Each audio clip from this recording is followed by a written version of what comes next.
Week 3, Day 2. Talofa tamaiti. Do you remember what we learned yesterday?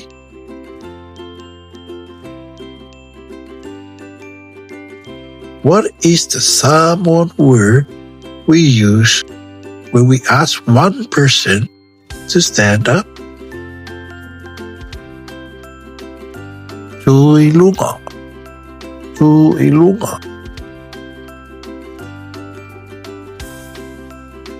Lele tele.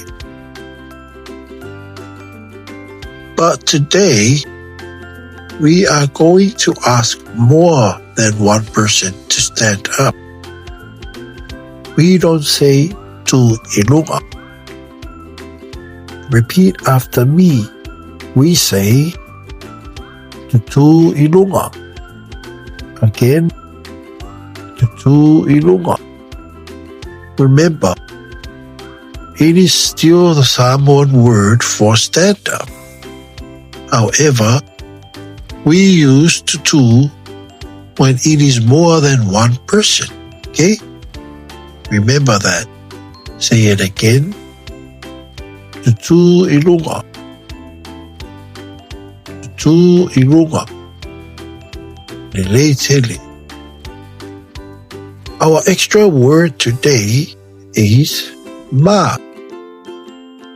Ma means and.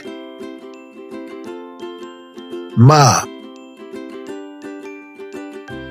Now, I am going to ask Mele and Sione as an example. Whaamole Mele ma Sione TUTØ I LUGA. Whaamole Mele ma Sione TUTØ I LUGA. Whaawhitai Mele, whaawhitai Sione. Now, I am going to ask you all to stand up. In Samoan, we say Whaamole tamaiti TUTØ I LUGA. Say it again. Whaamole tamaiti TUTØ I LUGA. Lele tele. Whaawhitai.